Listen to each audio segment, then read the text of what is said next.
The dawn after the tower fell was painted in the faint violet of grief and the crimson of spilled oaths.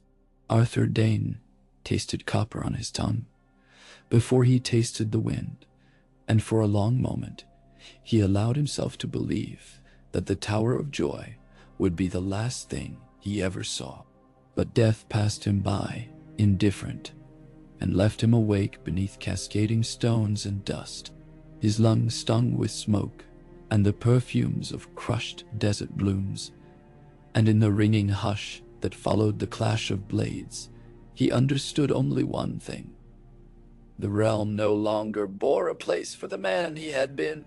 It was the memory of Lyanna's wan smile, not the crash of Sir Ned Stark's sword, that forced him upright. Pain blazed white-hot along his ribs where dawn had bitten him. His own blade turned against him in the desperate tangle of combat. The wound should have ended him. It had ended lesser men.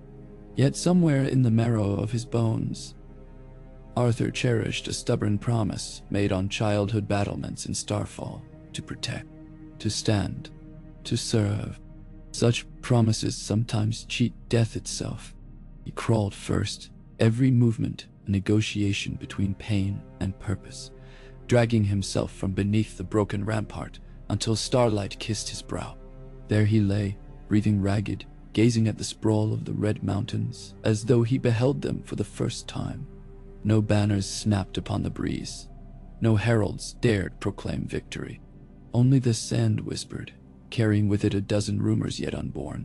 Above him the sky stretched impossibly wide, a cloak without a king to claim it, stitched by new constellations of regret. One constellation moved. A rider approached, a solitary silhouette etched in moonlight upon a pale horse. Arthur's pulse quickened until pain forced him still. The rider dismounted, boots crunching over rubble, and knelt. "Sir!" The voice was neither accusing nor triumphant, only uncertain, as though the speaker feared the ruin might still swallow them both. "Sir Dayne, can you stand?" The face that bent into torchlight was young, hard-edged by long nights of war. Jonathan Darry, last of those sworn to Rhaegar who had not fallen by the trident. His gray cloak bore tears and dried blood. His gaze, bruised with sleepless loyalty, flicked to Arthur's wound. Without ceremony, he tore a strip from his own sleeve and pressed it to the seeping flesh. Arthur hissed, yet did not flinch. "You should have fled with the rest." "There are no rest to flee with," Jonathan replied. "The realm belongs to Robert Baratheon now, but the Kingsguard is broken," Arthur finished, voice as rough as the stone beneath him. He closed his eyes against a rush of dizziness. "Oswell lies slain. Gerald, Sir Ned Stark took his head, and here I remain, a relic with no rightful prince." Jonathan bound the makeshift bandage tight, fingers trembling. "A relic can be reforged. A blade can be tempered anew." Arthur opened his eyes. Starlight gleamed across dawn's fallen length, half buried in rubble, yet gleaming with its own milk-white fire. The sword of the morning, unspoiled, waiting. He reached for the hilt. His hand shook but found purchase. Steel met palm, old promises rekindled. "We ride east," Jonathan urged. "Word says Lord Hightower sends for the remnants of old oaths. If the Kingsguard is to endure, it needs its greatest knight." "You wench." Arthur gritted his teeth, levering himself upright using dawn as a crutch. When he rose fully, the desert spun. He endured. "Not to Old Town," he said, "nor to any lord who would parade broken vows as trophies. We ride south to Starfall. There I will mend, and there we will decide how best to serve the realm, no matter the crowned stag upon its banners." So began a journey hidden from bards and maesters alike, unfolding in silence across moonlit dunes and forgotten springs. They traveled by night to avoid patrols, loyal to the rebel king, sleeping by day in abandoned shepherd huts or beneath thorn-crowned rocks.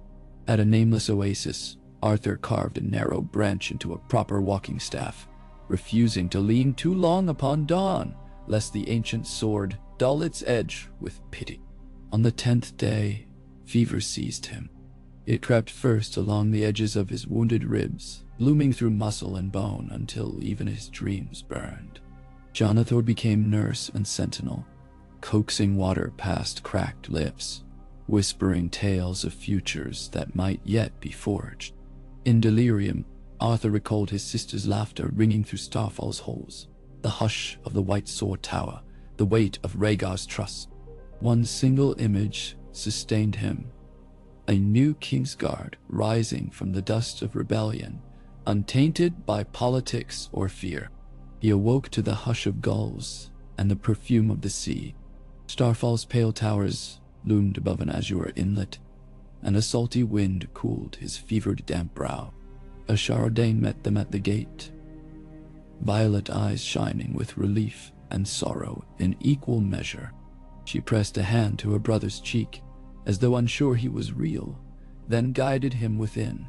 While healers cleaned his wounds and steeped herbs, Ashara whispered the litany of a realm reshaped. Tywin Lannister, named Hand, Eddard Stark, returned to Winterfell. The Dragon Queen and her newborn prince fled across the narrow sea. Each piece fit together, crafting a tapestry in which Arthur Dayne had no place. Weeks passed beneath the lilac skies of Dorne. Arthur's flesh knit slowly, his spirits slower still. Every morning he hobbled to the training yard and stared upon sand where once he had danced with blades, recalling the perfect arc of dawn as it split sunrise. Jonathan watched from the shade, wary, until the day Arthur planted his staff upright and gestured. "Draw," Arthur commanded. Jonathan blinked. "Your ribs. Draw."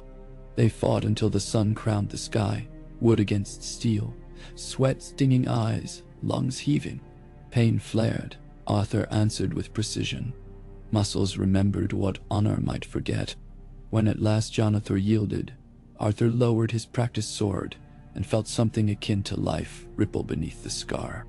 That night, by torchlight on Starfall's highest balcony, Arthur donned a simple tunic instead of Kingsguard whites and asked Ashara for parchment.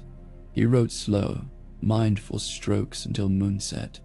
The first missive found its way to Sir Barristan Selmy, now Lord Commander beneath a usurper's crown. Arthur wrote not to beg pardon, but to remind Barristan of oaths older than dynasties. The Kingsguard, he argued, served the realm's people before any king. If Robert Baratheon would have peace, then his sworn swords must exceed his wrath.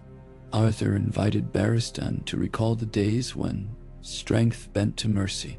No seal marked the letter, only a stylized dawn star pressed in wax. The second letter traveled north, borne by swift-winged raven, to Winterfell. Arthur thanked Lord Stark for sparing his life, whether by intent or fortune, and pledged that one day the debts of mercy would be repaid.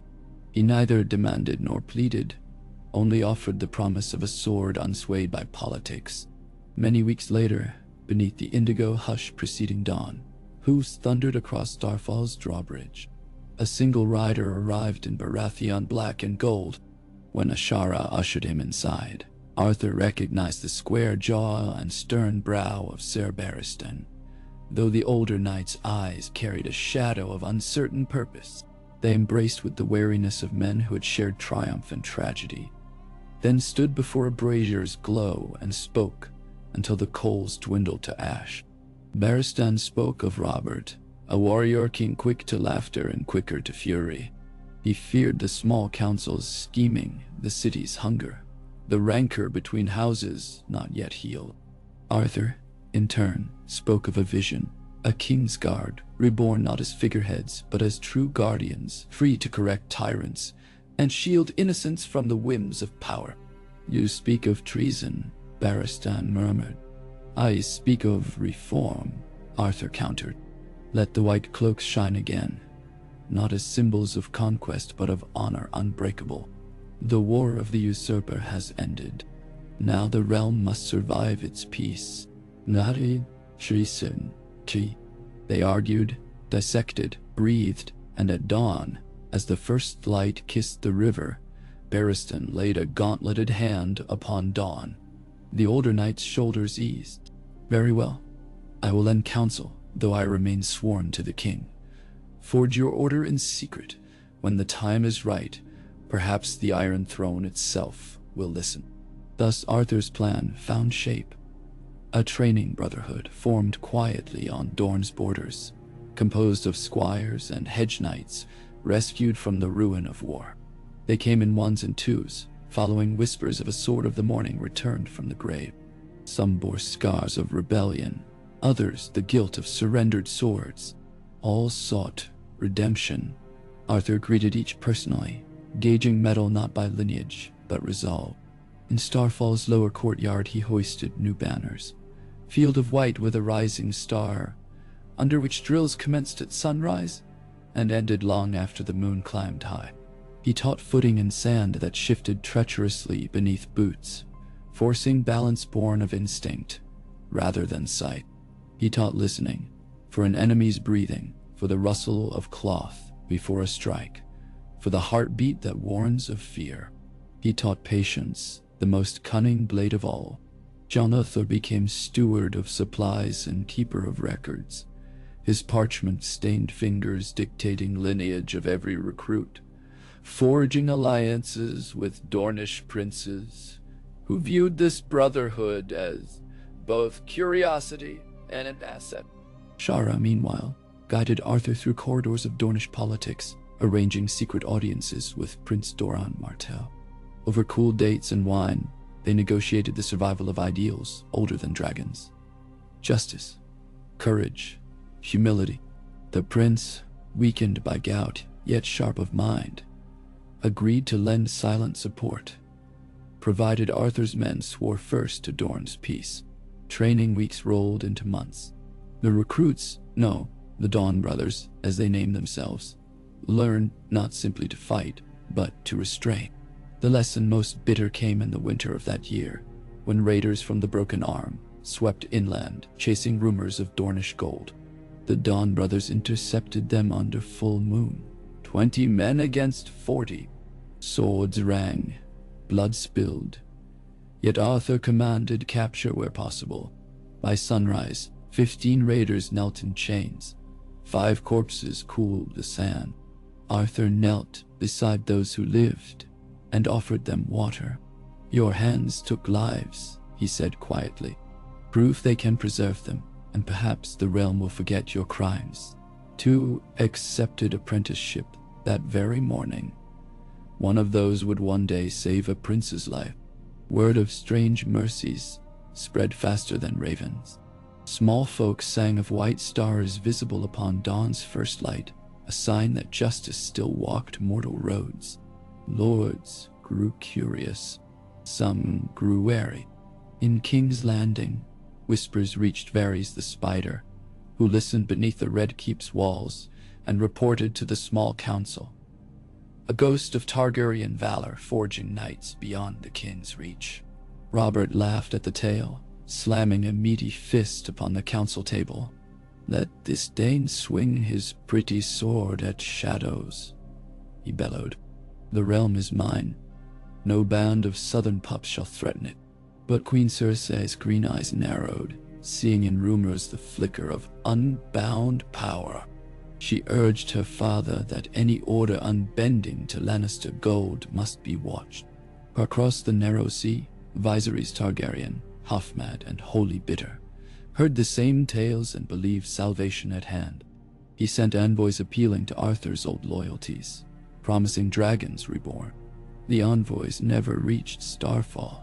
Dornish riders turned them away at border passes. For Arthur, politics remained a distant storm. His world measured itself in sword strokes, in sweat. In the quiet triumph when a raw squire parried perfectly for the first time, he rose before dawn, prayed to nameless gods for guidance, and stepped into the yard where recruits awaited. They faced him with wooden shields, forging early bonds of brotherhood that bards would someday weave into song.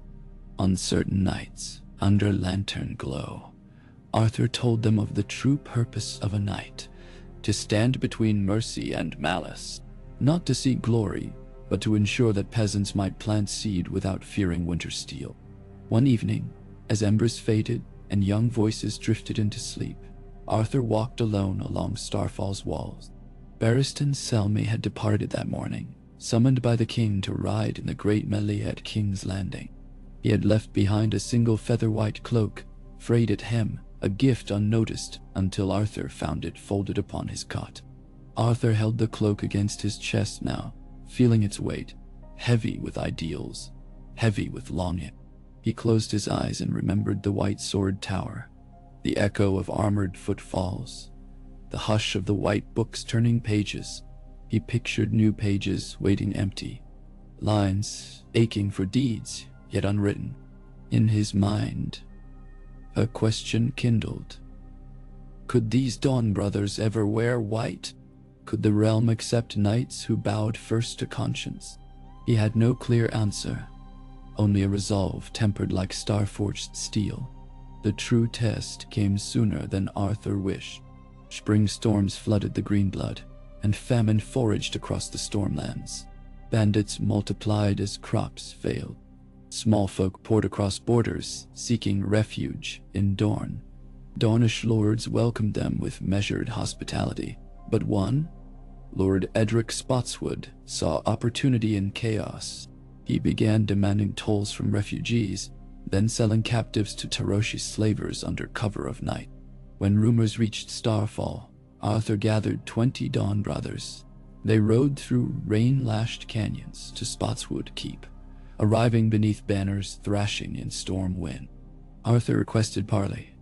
Spotswood scoffed, cloistered behind iron-bound gates.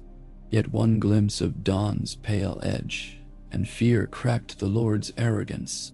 Inside the main hall, by torchlight, Arthur recited witness statements, demanded explanation, offered Lord Spotswood a chance to swear restitution and release of captives. The Lord spat wine onto rushes, calling Arthur a beggar knight with delusions of nobility. The hall erupted in violence. A guard lunged, blade flashing. Arthur moved faster than thought, disarming the man, driving him to his knees. Yet he did not strike a killing blow. He raised Dawn only high enough to command hush, and in that hush pronounced judgment. Restitution to every family wronged, abolition of illicit tolls, and relinquishment of captives at once. If Lord Spotswood refused, Arthur warned, the Dawn brothers would stand vigil until the realm itself cast verdict. 3 nights passed. Refugees lined the valley outside the keep, torches shimmering in rain. Inside, Spotswood's council fractured. At dawn of the 4th day, gates swung open. Captives stumbled free, scarred but alive. Lord Spotswood emerged, head bowed, and offered his blade to Arthur in surrender. The Dawn brothers accepted not his blade, but his oath to mend what he had broken. News of the peaceful siege soared upon ravens. Small folk told it as miracle. Lords whispered of dangerous precedent. In King's Landing, Grand Maester Pycelle called it an affront to feudal order. Varys called it hope. For Arthur, it was proof that mercy wielded with courage could outshine tyranny. He returned to Starfall and found the training yard thrumming with new faces. Sons of minor lords, bastard daughters disguised as squires, even former bandits seeking absolution. He welcomed each with the same question. Why do you seek the dawn? Only those who answered with humility earned wooden swords. The nights lengthened toward winter again when the first raven arrived from the north since Arthur's letter of gratitude. Its message bore the seal of Winterfell. Lord Eddard Stark wrote with plain candor. He had watched the realm stumble, had spared thought for Arthur's survival. He wrote of Robert's restlessness, of whispers in the capital, of a realm fracturing under unseen weights. Finally, Ned Stark asked a question. Could honor, once shattered, be forged anew? Arthur read the words by candlelight, his hand lingering upon the parchment. He poured ink and replied, "Honor is not a blade that breaks, it is fire in the blood. Temper it with truth, and even ashes may burn again." They exchanged letters through hidden channels, two warriors scarred by the same dawn, striving to tutor the realm without inflaming its wounds. Ned spoke of children growing, of a boy named Rob, quick with a blade, of girls who dreamed of songs and duty. Arthur spoke of recruits forging brotherhood. Neither spoke of the dead prince who had united them in tragedy. Some truths remained too sharp, even for lettered reflection. Midwinter's chill found Arthur resigned to a limb that never quite left him. Dawn hung always at his hip, yet he used the walking staff for long marches, the wood polished by constant grip. Recruits came to call the staff the second dawn, for it parted confusion like sunlight. Arthur embraced the jest, though in quiet moments he traced the scar along his ribs and remembered humility. One crisp morning, when frost traced the ramparts and breath plumed silver, Jonathan hurried to the yard, bearing tidings. "A young lad waits at the gate," he said. "Claims to be of House Baratheon, says he seeks instruction." Arthur frowned. Which branch? He would not say, only that his mother sent him south where honor might still be taught. Curiosity piqued, Arthur descended to the courtyard.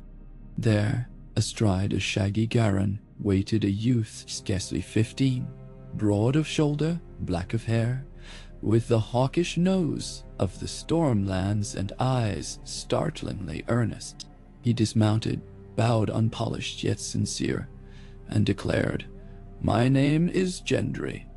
I'm told you teach men to wield a sword without fear." Arthur studied him. "Who told you such?" "A friend of my mother," the boy answered, though a flicker of confusion betrayed uncertainty. He wore no sigil, only a plain leather jerkin patched at elbows. Yet there was something regal in how he held the silence. Arthur bade him enter.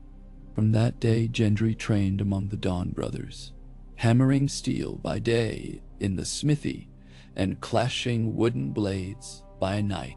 He rarely spoke of his past, but calloused hands bespoke years at forge and bellows. Under Arthur's eye, raw strength found precision. The boy's presence stoked rumors among recruits. Was he bastard of the king? A squire runaway? None dared press the matter, for Arthur forbade gossip in the yard. "Focus your eyes on the strike," he chided. "Leave bloodlines to singers." Months unfurled, weaving small victories into quiet legend. Arthur penned treatises on sword forms, on the ethics of restraint, dispatching copies to distant septons, who read them aloud in septs from the Reach to the Vale. Some knights scoffed, others listened, hearts stirred. A new discourse spread. Could chivalry survive politics if guided by those unbeholden to lords? Cersei Lannister thought not. When word reached her that northern lords praised treatises written by a dead Dane, she pressed her father for action. Tywin dispatched emissaries south, bearing generous offers: gold, land, legitimacy for any who would bring Arthur Dayne to the capital, whether willingly or in chains. None returned. Dawnish deserts swallowed them like grains of sand, yet every piece moved the wider gain. Across the narrow sea, a pale-haired girl grew into womanhood amid exile, nursing dragon dreams. In the north, young wolves honed claws. In the capital, a spider spun webs that caught whispers of a white star rising. Barristan Selmy returned to Starfall in the third winter of Arthur's clandestine order, his hair more silver, eyes burdened by unseen weight. He found the training grounds thrumming with over 100 Dawn brothers. Standing before them in twilight, he spoke of unrest in King's Landing, of Robert's growing paranoia, of a hand poisoned by secrets. He feared the king's reckless tourneys, masked emptiness of policy. "Robert listens only to coin and cup," Barristan confessed. "If the realm teeters, who shall steady it?" Arthur answered simply, "We will." That night, Barracks whispered with anticipation. No longer could the Dawn brothers hide behind Starfall's wall. If the realm bled, their silence would be cowardice. Plans were woven beneath flickering torchlight. Small groups would travel north and east, embedding themselves in courts as humble household guards, as wandering masters-at-arms, as Septon escorts. They would observe injustice, intervene quietly, seed ideals. Meanwhile, Arthur and a chosen 20 would journey to King's Landing at Barristan's summons, swearing temporary allegiance to the crown under condition of autonomy. It was a gamble to reform the Kingsguard from within rather than topple it. Before departure, Arthur stood alone in Starfall's crypt garden, where pale moonflowers bloomed around marble effigies of fallen Danes. He knelt before the stone likeness of Sir Oswald Went, carved by Dornish artisans at his sister's request, and bowed his head. "Brother," he whispered, invoking an old bond beyond blood, "guide my hand. Let what we build outlast our ghosts."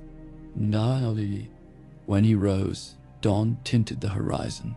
He strapped on Dawn, fastened a fresh white cloak, unmarked by sigil, and strode to the courtyard where horses waited. Recruits bowed, eyes shining. Jonathan clasped Arthur's forearm. "Remember the staff," he said, pressing the polished wood into Arthur's grasp. "Second dawn." Arthur smiled faintly. "Your handwriting may save the realm yet, Steward."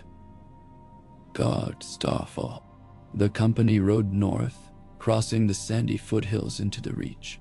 Everywhere whispered rumors trailed them, of a white sword resurrected, of knights who knelt to peasants. They avoided lordly feasts, shared campfires with shepherds, accepted no coin save food enough to journey on. In villages still scarred by war, they helped rebuild half-fallen barns, taught children to hold sticks like blades, not to frighten, but to defend. Arthur believed each small kindness forged armor against despair. When at last the walls of King's Landing rose, dust-choked and grim, Arthur slowed his horse. Memories seeped, cheering crowds during Rhaegar's tourney, the hush of the Red Keep's halls, the stench of wildfire. He inhaled, steeling himself. At the mud gate, gold cloaks barred their path. Upon recognition of Barristan Selmy's sigil, they parted, yet suspicion lingered. Through crooked streets they rode, past tanneries and fishmongers, to the Red Keep's looming gates of black iron. There, courtiers gathered like crows, gawking at the man rumored dead.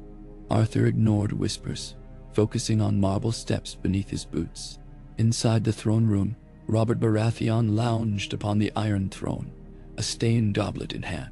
He squinted at Arthur as though glimpsing ghost. "Sir Dayne," he rumbled, "thought you pure as snow and twice as dead." Arthur bowed. "The rumors of my demise were premature, your grace." Robert snorted, draining wine. "Barristan vouches for you, says you've ideas about training my Kingsguard. Gods know they need sharpening, but I'll not stomach treachery. My reign's plagued by enough. I seek only to serve honor, which in turn serves your grace," Arthur answered. Beside Robert, Queen Cersei's gaze sharpened like drawn steel. Tywin Lannister sat masked in indolence yet watched every tremor of court. Robert waved a lazy hand. "Very well, prove yourself, train my swords." He sat forward, eyes glittering with challenge. "And tonight join me in the yard. I wish to see Dawn's bite." Arthur inclined his head. "As you command." That duel beneath torchlit walls would pass into legend, retold by stable boys and septons alike. Robert Baratheon, still strong despite indulgence, wielded a warhammer heavy as his roar. Arthur answered with Dawn, blade glimmering like pale fire. They circled over packed earth, churned by boot prints of generations. The first clash sent sparks flying. The second birthed silence as onlookers held breath. Arthur moved not with youthful vigor, but with grace honed by pain. sidestepping the king's hammer, all measured motions and swift ripostes. Each parry sang an older song than crowns. Midway, Robert's hamstring twinged. His hammer blow faltered. Arthur could have ended the duel. Instead, he pivoted, tapping hammerhead with Dawn's flat, guiding momentum safely away. Robert staggered, regained footing, recognized mercy. In that heartbeat, respect replaced suspicion. They fought on until Robert, chest heaving, raised a gloved palm. Enough. Sweat carved rivers through grime on his brow. Yet he laughed. Deep and genuine. 7 hells, Selmy. You found me a proper knight. Thus Arthur Dayne became Master Cut-Harms of the Kingsguard, tasked with forging 7 into steel unbreakable.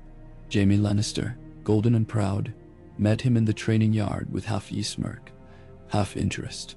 Meryn Trant sneered, but fear twitched beneath. The mute, cerulean pain assessed with death-cold eyes. Arthur greeted each by name, offered handshake born of equal duty, then stripped them of rank within the circle of sand.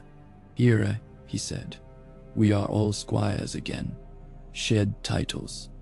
Learn anew. Resistance simmered. Jaime balked at drills meant for boys. Arthur countered with relentless patience. Over weeks, he deconstructed their forms, exposed weaknesses.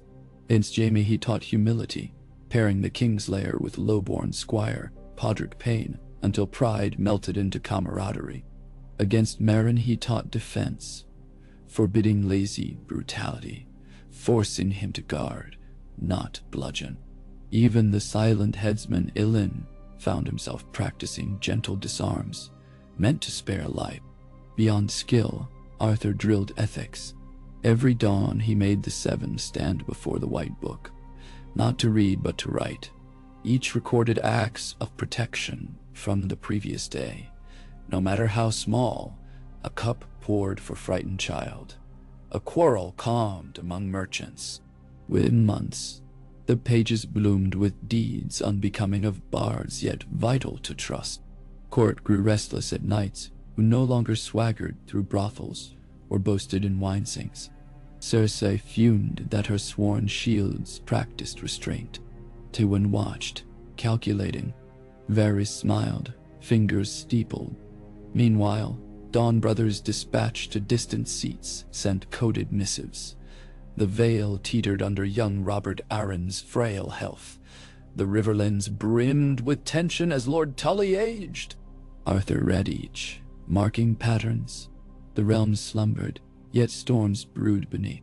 One night, candlelight flickering low, Jaime approached Arthur in the White Sword Tower. His usual smirk muted.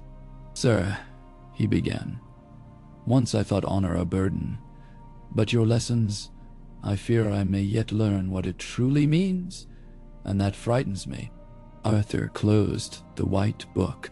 "Fear is a teacher. Let it guide, not shackle. You once kept a king from burning a city, no matter the scorn earned. Therein lies honor." Jaime's eyes widened. No one spoke of the mad king's final hours. Gratitude warmed his cheeks. From that moment, the Kingslayer walked path toward redemption, yet shadows lengthened. Varys warned Arthur, in whispered corridor, that Cersei plotted to undermine him, fearing influence over Jaime. Littlefinger sowed rumors painting Arthur as Targaryen sympathizer. Robert's health declined, indulgence turning to gout and coughing fits. In sleepless hours, Arthur leaned upon his staff and wondered if training swords could mend wounds inflicted by crowns. While King's Landing simmered, in Starfall Jonathor oversaw the next generation of recruits. Among them, Gendry bloomed into man grown, forging new Dawnsteel blanks rumored to rival the stranger's own ire. Dorne's silent prince watched and waited. Elsewhere, Eddard Stark received word that the king's hand, Jon Arryn, had died. He prepared to ride south. The game quickened. Arthur sensed tides but refused haste. Reform required steady strokes. 5 hours a day he drilled the Kingsguard until sweat-soaked white cloaks translucent. By night, he penned treatises on governance by conscience, smuggling copies through various channels to maesters starved for justice. His health, though stable, frayed beneath momentum. He wrote a shara seldom, each letter shorter, each filled with conviction and quiet fatigue.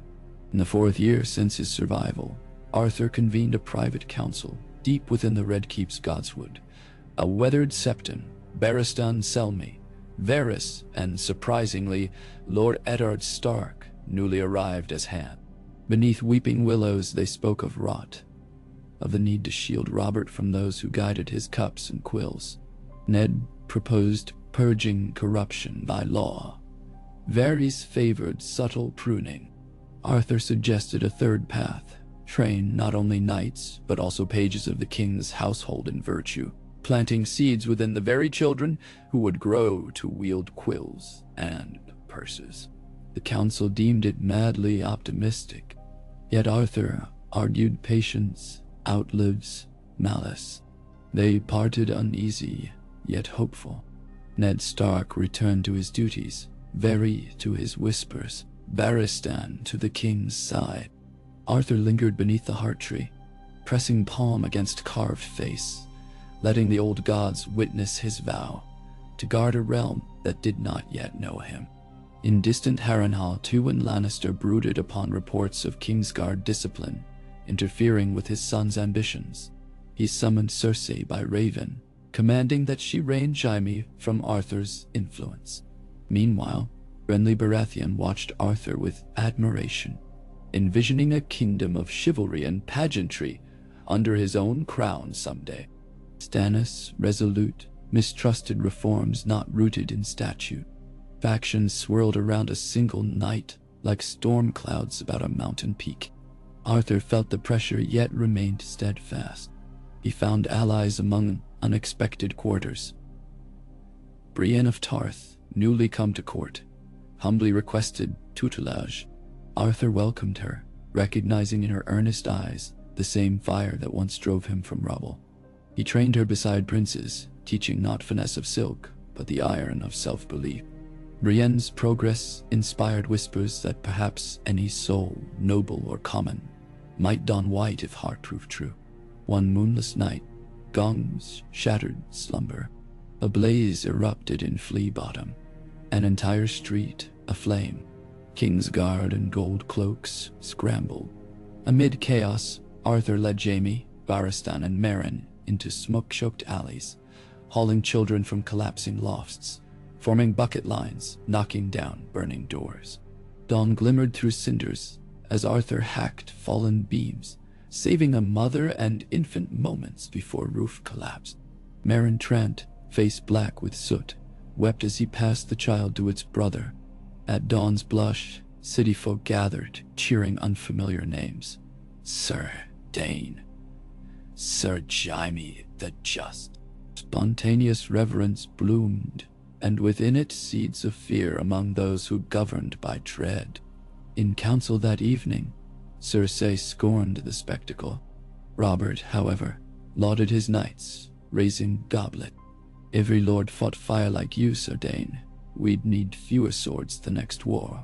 Even Pycelle mumbled approval, but the blaze had been no accident. Varys discovered evidence of wildfire caches ignited purposefully. Who set them remained elusive, though whispers pointed to agents seeking to discredit Arthur's reforms. By proving the city unstable under his watch, he pondered enemies numerous. Slavers angered by ransom disruptions, lords uneasy over egalitarian ideals, perhaps even foreign coin. Night by night, intrigue thickened. Raven from Starfall bore grim news. Jonathar's hand had been found severed on a border road, Dawn star etched in blood on its palm. Message clear. The Dawn brothers were targeted. Arthur's composure cracked. He clasped Dawn until knuckles whitened, vowing retribution not in blood but in renewed resolve. He wrote to every cell of Dawn brothers across the realm, urging vigilance, compassion unbowed. He penned a final treatise entitled The Shield Unseen, arguing that true strength lies not in fear of death, but in ceaseless service. Copies circulated faster than swords, finding their way into sept classrooms, into keeps where young heirs studied letters. Still, conspiracies spiral. One sunset, Arthur limped through the throne room, only to find Joffrey Baratheon taunting a kennel boy with crossbow bolts. Arthur intervened, steady but firm, disarming the prince with a flick of staff, ordering apology. Courtiers gasped, Cersei's face blanched with rage. Yet Robert, witnessing from gallery, barked laughter and commended Arthur for teaching his son discipline. But a mother's humiliation fermented vengeance. That night, Lannister gold purchased mouths in dark taverns. Rumors spread of Arthur plotting usurpation, using the Kingsguard as cudgel to crown dragon heirs. Robert, wine-drenched, dismissed them, yet seeds were planted in the minds of small council. Littlefinger fanned flames, whispering that Arthur's Dawn brothers formed private army loyal only to him. Barristan warned Arthur, urging caution.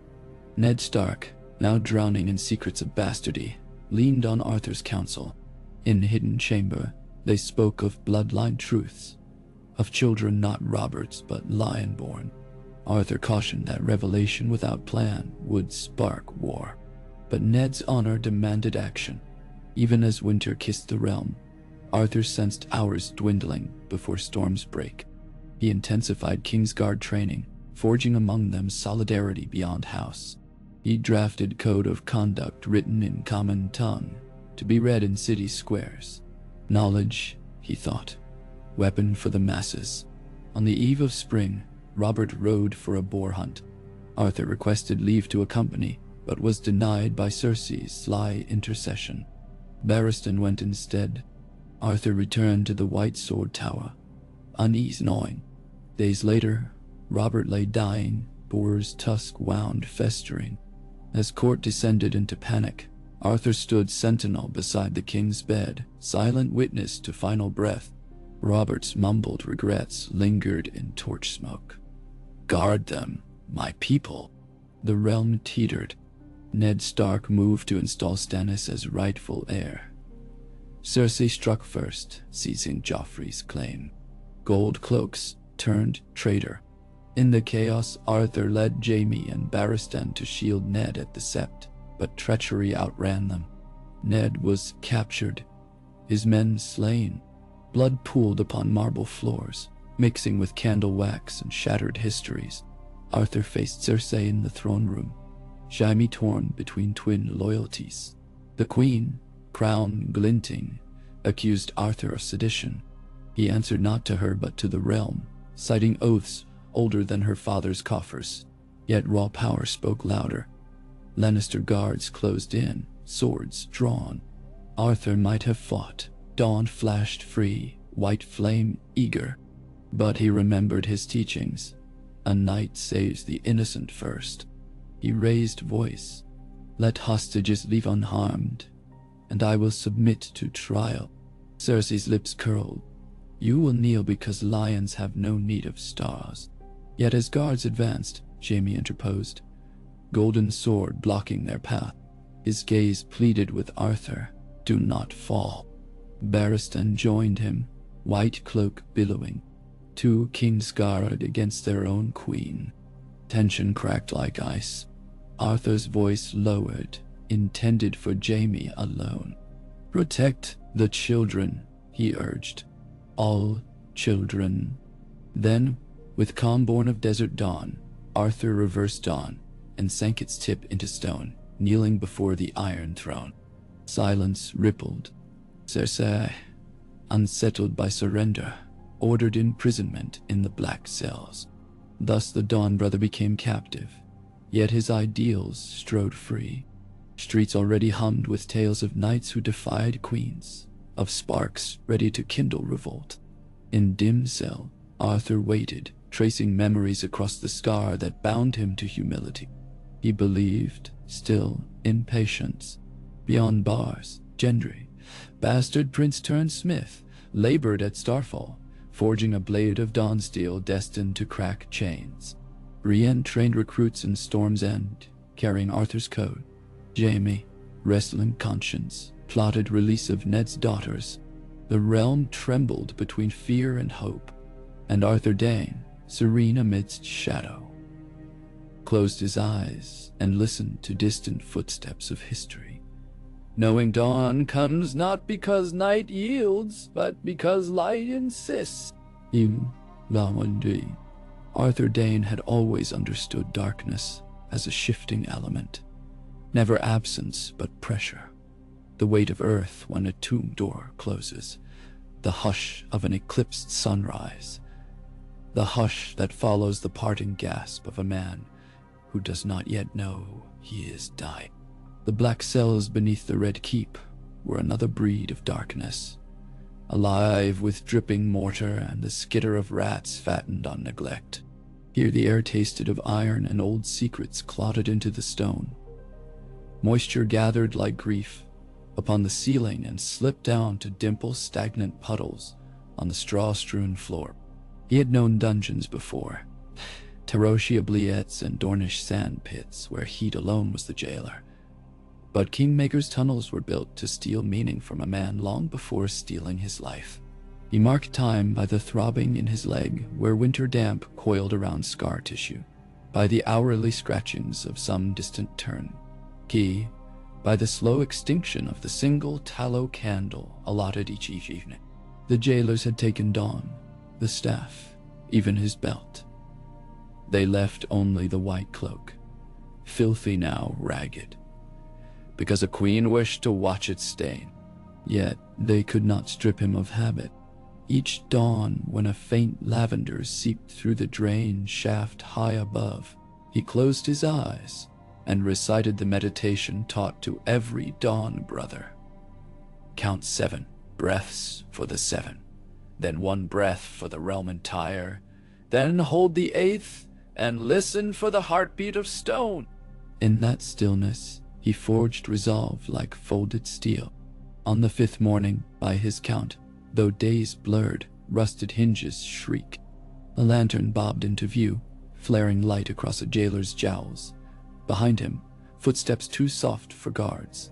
Varys appeared, silk robes brushing damp straw. The spider regarded Arthur with something resembling apology. The realm tires of queens and kings. Varys whispered. It prepares to devour itself. I confess, I hoped your reforms might spare us this feast of folly. Arthur rose, chains clinking. The movement cost him a gasp. The staff's absence burned. You visit not for lament, truth. Varys produced a key, winked. A storm of lions and wolves broods above us. Queen Cersei sharpens teeth. Stannis gathers sails. Renly counts votes, and Robb Stark raises banners crimson with grief. The city may become no place for chivalry. Cold drifted over Arthur, despite the stale warmth. Ned Stark, executed, his head adorns the walls even now. Varys closed his eyes. I tried, sir. The king was dead, the new boy king thirsty. Your counsel lost. Grief rose like bile, but Arthur ground heel into straw. What of his daughters? One vanished, the other is hostage. Varys moved closer. Men like you are more valuable free. Accept my aid. Disappear. The North will sing your name if you bring them hope. Arthur took the key, yet did not immediately unlock his fetters. And you? I skitter in cracks, the eunuch said, smiling thin. I need no daylight. Arthur breathed. A reckoning waited beyond these stones, promises to the Dawn brothers, oaths to the children of his enemies, to the realm's tired small folk. He inserted the key. Iron teeth clicked, shackles loosened. The sound echoed like distant steel on steel. Grates leading to the black water, Varys instructed. 1 level below, follow the current east and surface past Mudgate. There, a boat waits crewed by silent sisters wearing fishermen's rags. They will row you clear of patrols. After that, he spread palms. Arthur bound the cloak across shoulders, filthy as it was. I shall not flee, he decided. I shall reposition. Varys chuckled. Rebranding treason as strategy. Very wise. Before the jailer stirred from Glamour's stupor, Arthur slid into corridors carved by dragonfire. He navigated blind turns, counting paces, trusting Varys' whispers. Below, the black water's foul breath rose through iron bars. He pried one rusted grate loose with shoulder and slipped feet first into water that bit with winter chill. Chains of his mail dragged, yet muscle remembered rhythm. He swam through darkness darker than cell, guided by reflux of tide and a distant star shimmer glancing off channel mouth. When at last he surfaced beyond the city's grasp, clouds veiled moon and street torches flickered inland. The narrow boat awaited, two figures wrapped head to ankle in rough spun. They helped him aboard without speech. Oars dipped, drew spheres of phosphorescence, propelled them into river's black artery. They rowed south until dawn streaked sky apricot and gold. At Marshy Inlet, they beached. One sister produced bundle, boiled leather jerkin, dun cloak, traveler's staff, small purse of coins. Another laid across his knees, a narrow sword unremarkable, save for linen binding around hilt. He unwrapped none, only bowed. They vanished into reeds, leaving gull cry and the hush of tide. Arthur changed swiftly, burying stained Kingsguard cloak beneath sand. Sunlight warmed scars. He allowed himself moment to breathe salt-sweet air. Then began the long walk. To rendezvous known only to Dawn brothers. He trekked inland through rolling fields scarred by frost, keeping to hedgerows, sleeping under haystacks. Each village echoed Ned Stark's execution in hushed tones. A wolf betrayed, a king's cruelty, whispers of war. Some recognized the faded dawn star stitched upon his under tunic and offered bread. Others spat at any symbol of peacemaker, now that swords promised quick justice.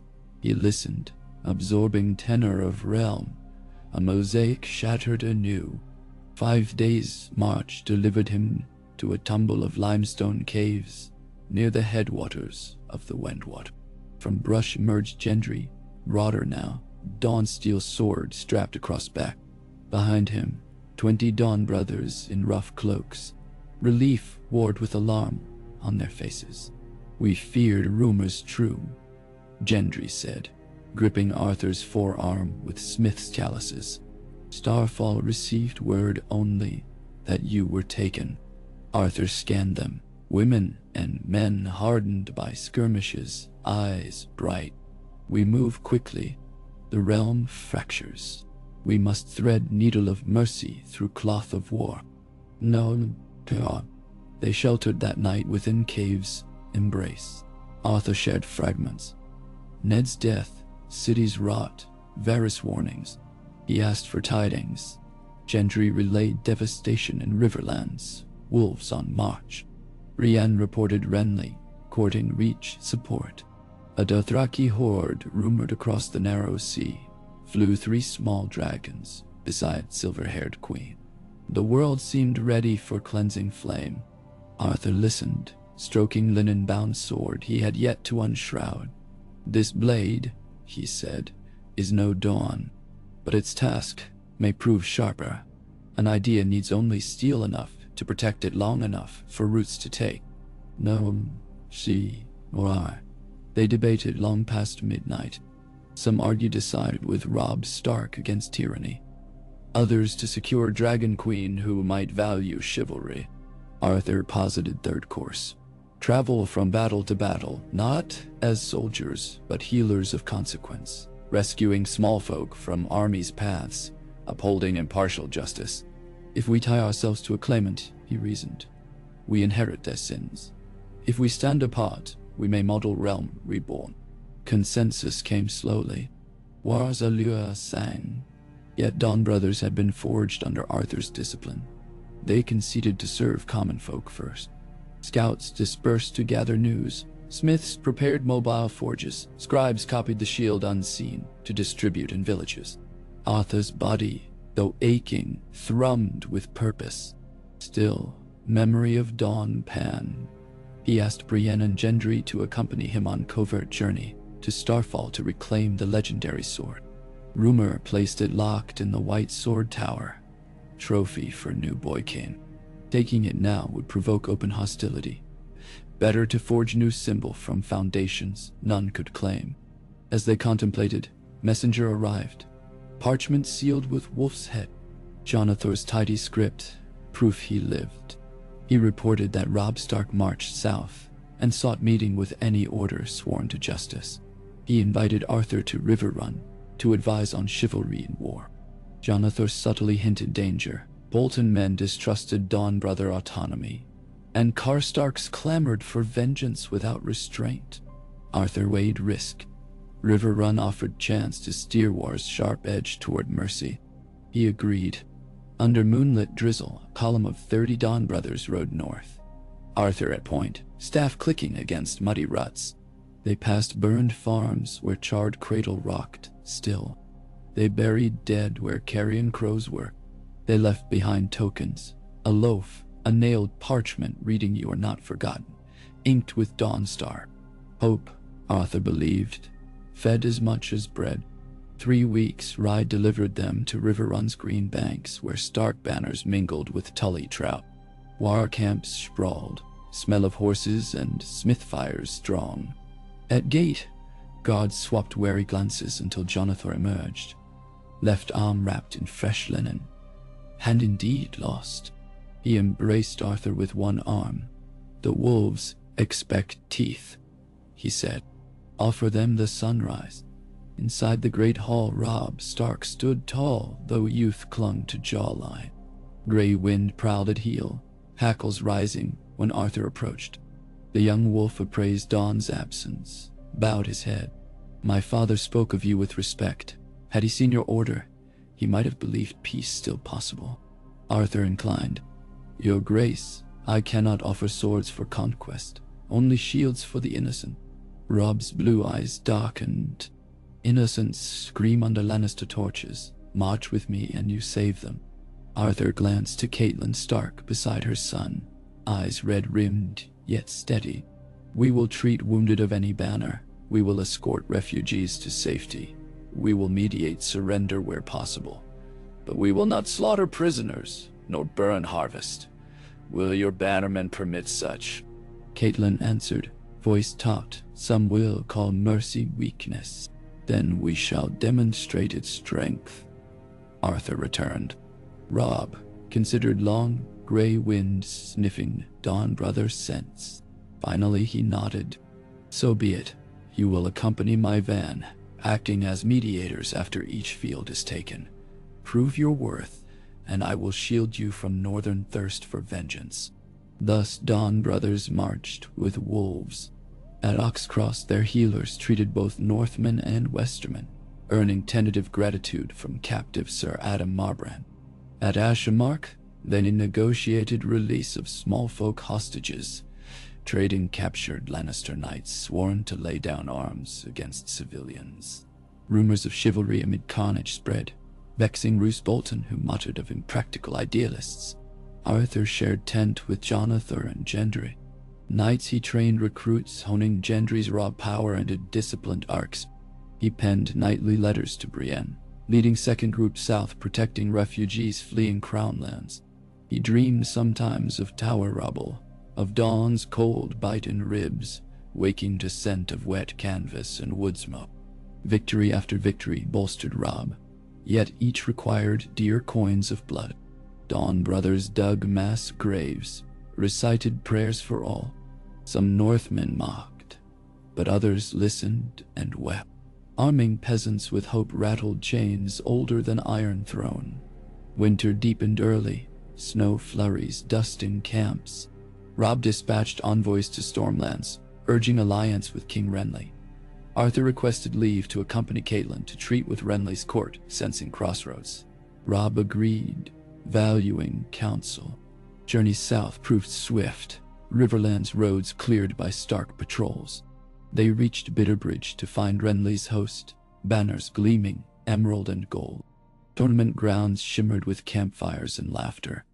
War, cloaked in pageantry. Renly welcomed Caitlin with honeyed charm, then greeted Arthur. "The sword of the morning returns without his dawn," he teased. "But your legend precedes." Arthur bowed. "Legends weigh less than common sense, your grace." Renly grinned. "Then I shall lighten your burden with good wine." He listened to Arthur's proposal. An alliance bound by chivalric code, protecting small folk, joint courts martial punishing atrocities. Renly, enamored of gallantry, agreed readily, those serried knights behind him. Tyrells, Tarlis, exchanged knowing looks. Yet, politics rippled. That night, in Renly's plush pavilion, Brienne of Tarth knelt before Renly, newly named Rainbow Guard. She glimpsed Arthur across candlelight, eyes widening in grateful recognition. He squeezed her gauntleted hand, pride swelling. Before treaties inked, they faced horror. Shadow born of blood magic, birthed from Stannis' ambition, stole into Renly's tent, slashing throat in silence.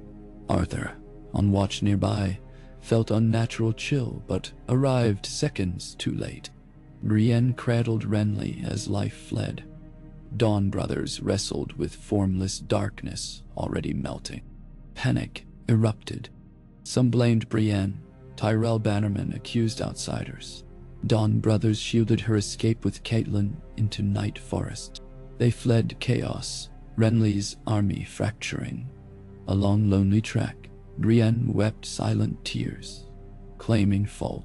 Arthur knelt beside. "Evil wears many faces," he said. "It hides behind justice as often as tyranny. Your heart remains true."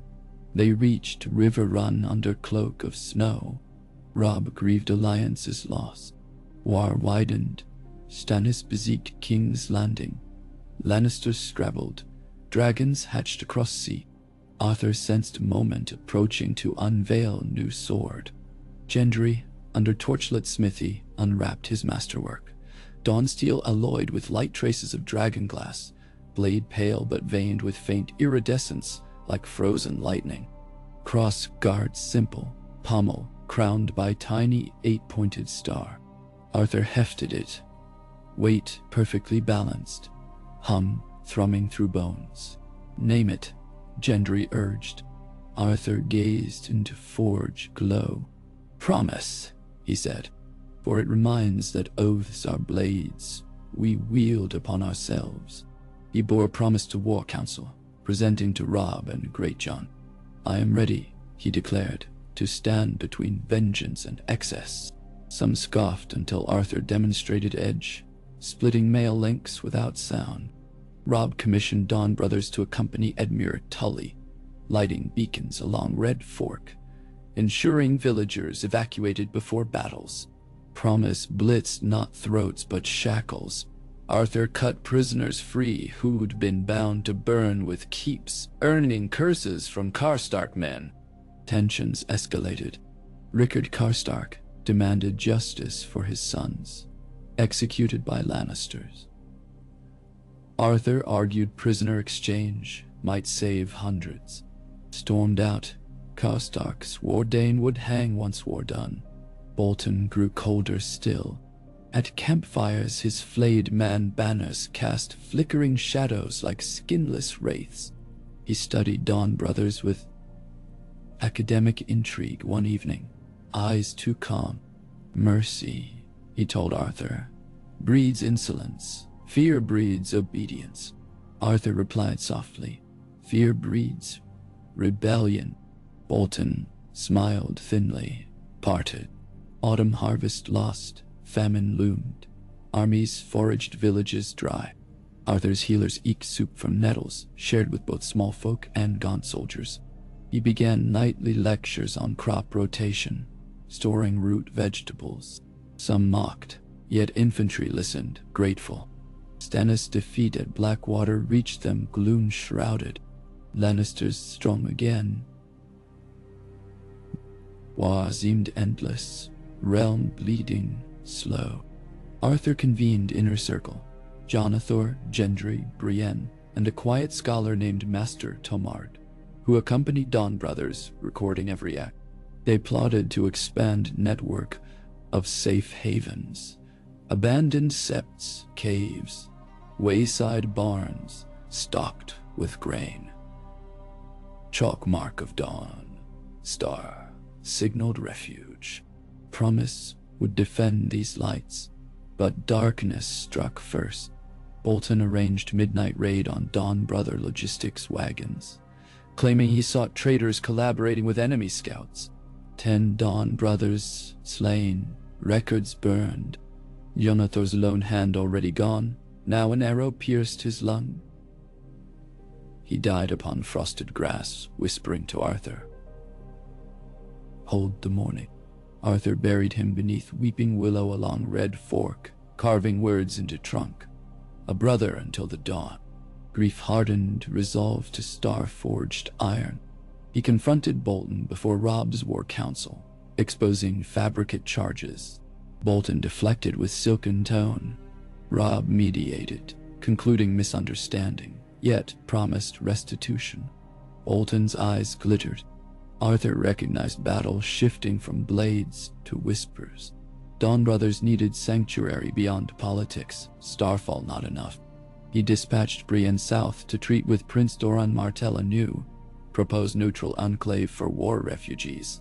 Gendry remained, forging arms of defense, not conquest. Winter wolves howled. Then news arrived like hammer. Robb Stark wed Jane Westerling, fracturing Frey alliance. Arthur cautioned diplomatic salvage. Robb, though respectful, felt love outweighs strategy. Promise heavy at Arthur's side. He sensed tragic echo. They marched to Twins for wedding feast arranged to mend fences. Yet Arthur stayed behind, escorting wounded convoy. On rainy dusk, Brienne galloped breathless. Banners drenched red, wolves slain at fray table.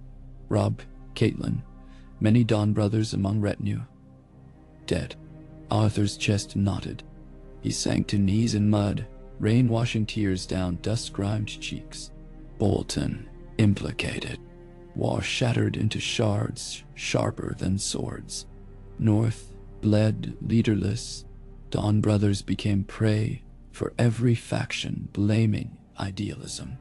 Arthur ordered dispersal into smaller bands operating under alias, continuing aid quietly. Promise remained simple but hidden beneath wrappings. Gendry, haunted, urged strike at Bolton. Arthur counseled patience. Vengeance alone perpetuates cycle. We are not scribes of war. We are its editors, trimming cruelty. Gendry nodded yet sharpened, sword knights through. Arthur charted path east to Vale, seeking haven for orphans of war.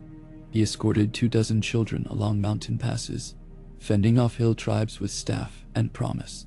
At High Heart, they encountered Red Witch Melisandre, eyes blazing. She hailed Arthur as warrior of light, offered alliance to her king reborn in Stannis. Arthur refused. Truth cannot wear one man's crown.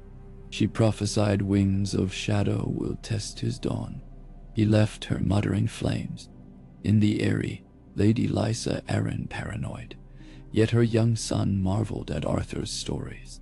Dawn Brothers established orphan rookery below Bloody Gate, training them to farm terraced slopes, study letters. Peaceful months passed, snow blanketing world in hush. Beyond, dragons grew. Word of Daenerys' stormborn liberating cities reached even Val's cold halls.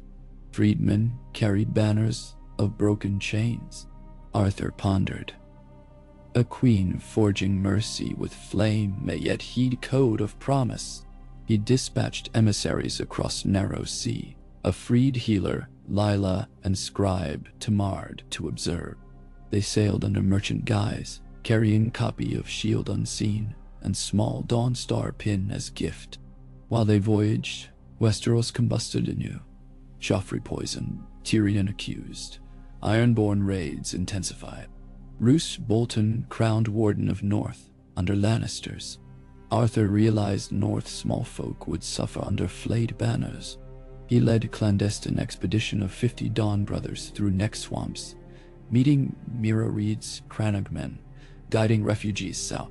Promise flashed silent, cutting bonds of captives. They sabotaged Bolton's supply lines, but avoided lethal force where possible, incapacitating with staves, hobbling horses rather than men. Tales of ghost knights shielding villages like morning mist spread. Bolton increased bounties. One snowy eve, Gendry confronted Arthur. "Some chains too thick for gentle file. We must strike head." Arthur studied young man, turned smith knight. "You would kill Roose?" Gendry's jaw clenched. "End terror," Arthur answered. "And one man, another flayed sigil will rise. We must dull fear deeper." Yet he contemplated. Promise sworn to protect could yet sever tyrants. Ravens arrived from Essos, bearing Tomard's careful script. Daenerys welcomed code, vowed to consider Dawn Brother principles. She marched toward Meereen, dragons growing.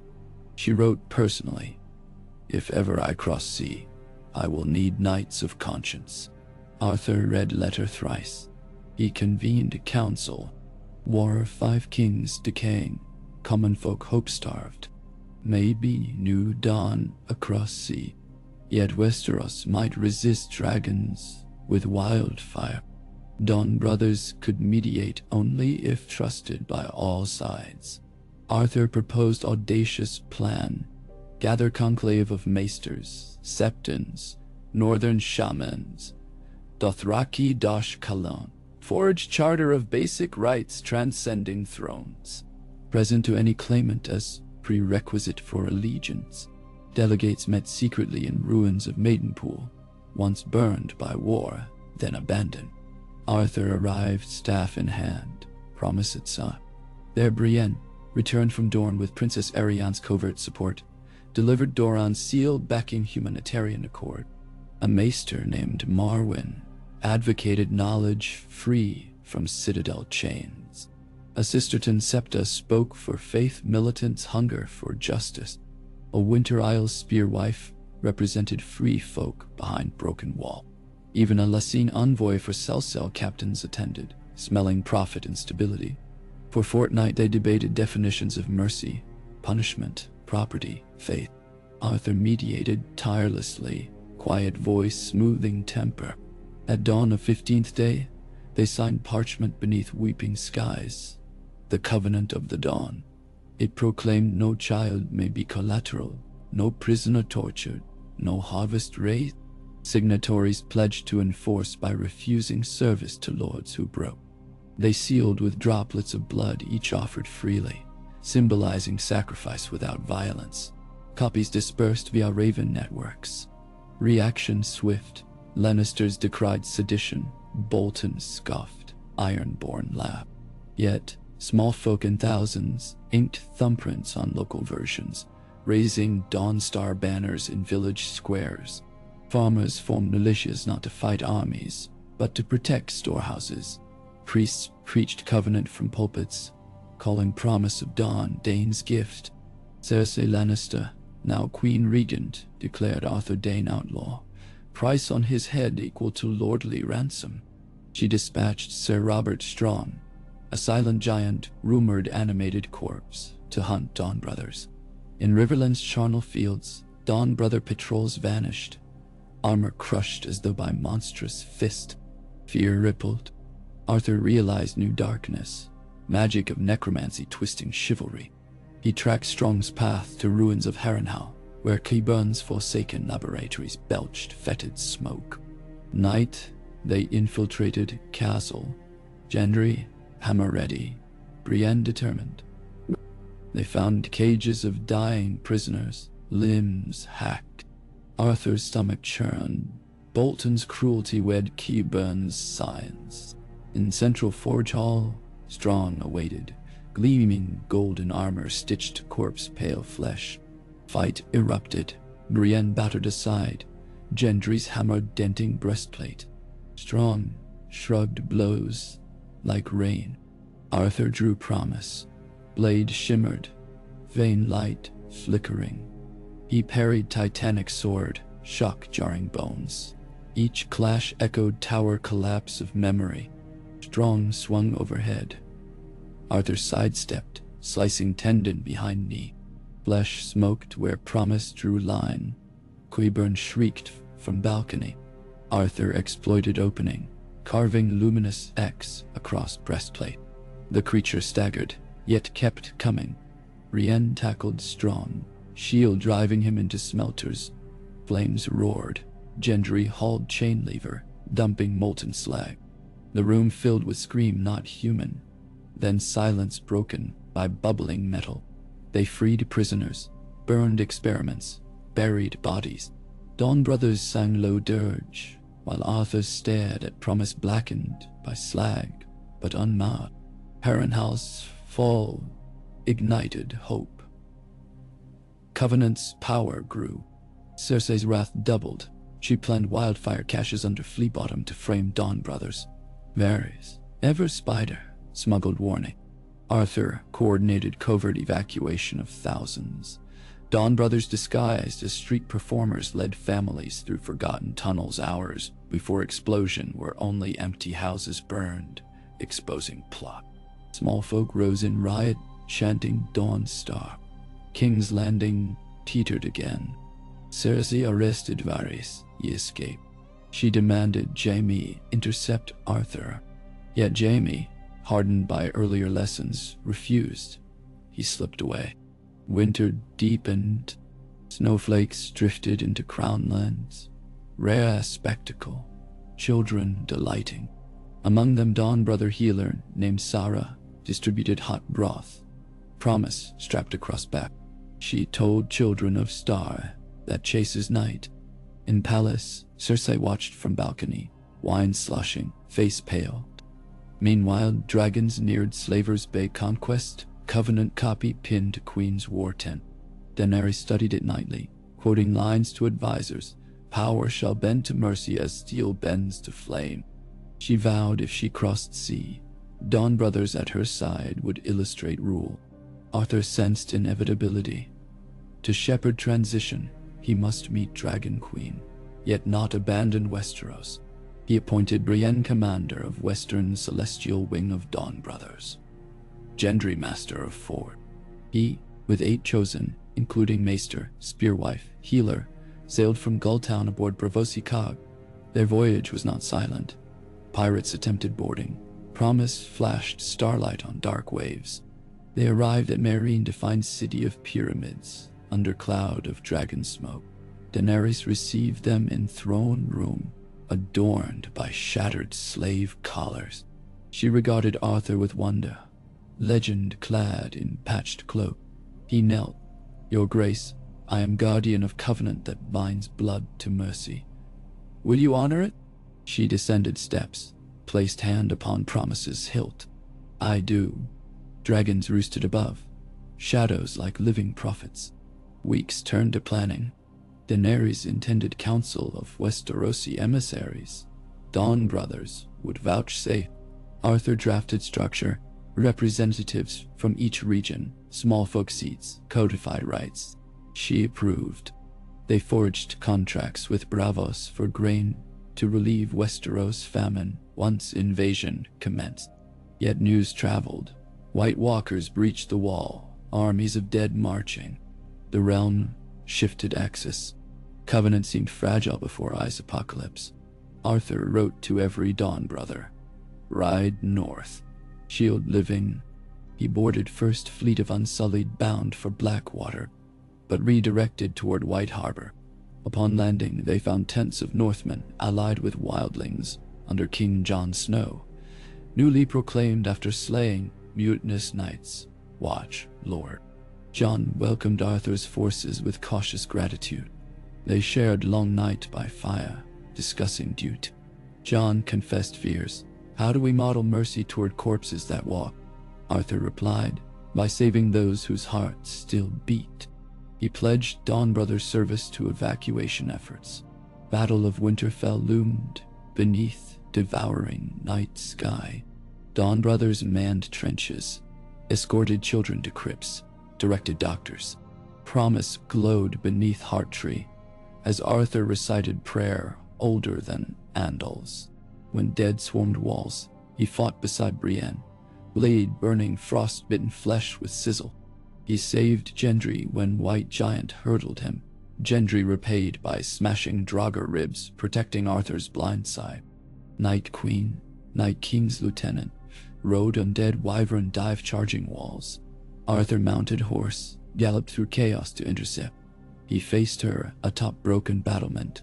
She thrust spear of ice. Promise caught it, shards exploding. He slashed arc, severing wyvern's neck. Both tumbled, landing on ramparts. Arthur staggered up, spear of ice reformed in her grasp. They clashed beneath swirl of snow devils lit by dragon fire. Finally, Arthur remembered cave meditation. Listened for heartbeat of stone. He sensed her step before weight shifted, pivoted, driving Promise through spectral armor. Cold shriek erupted, figure shattered into snow dust swirling upward. Battle ended with Arya Stark's blade piercing Night King. Dawn came pale as Arthur's blade, revealing heaps of ash and broken ice. Survivors sobbed, laughed. Covenant flag raised above Winterfell as testament that unity, not crowns, stemmed death. After pyres cooled, council convened in Great Hall. Daenerys, Jon, Sansa, Tyrion, Davos, Brienne, Arthur. They debated next era. Arthur cautioned, victory invites power's old hunger. Daenerys announced intent to claim Iron Throne, yet vowed to ratify Covenant as law. Jon torn between love and realm, Sansa wary of dragon might. Tyrion observed quietly, scribbling. Arthur mediated again, suggested elective monarchy guided by Covenant charter, overseen by Council of Lords and Commons.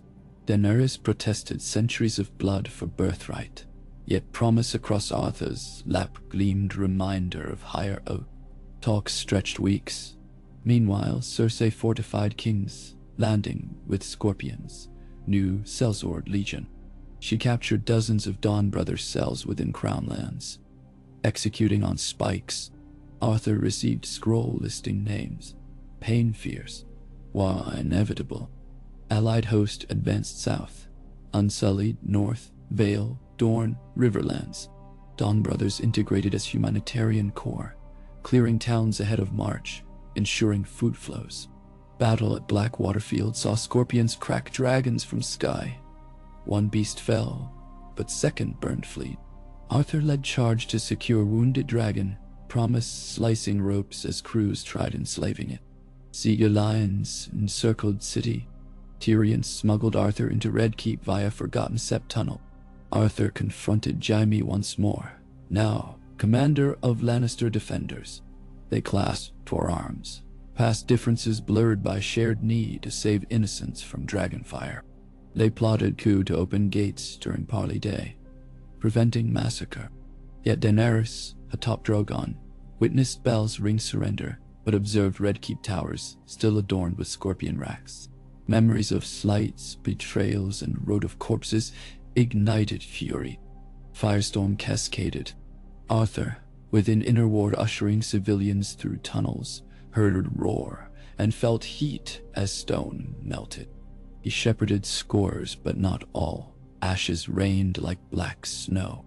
Afterwards, smoldering silence. City stunned, stained. Covenant fractured. Daenerys proclaimed new world of fear to root out tyranny. Arthur confronted her at throne of melted swords.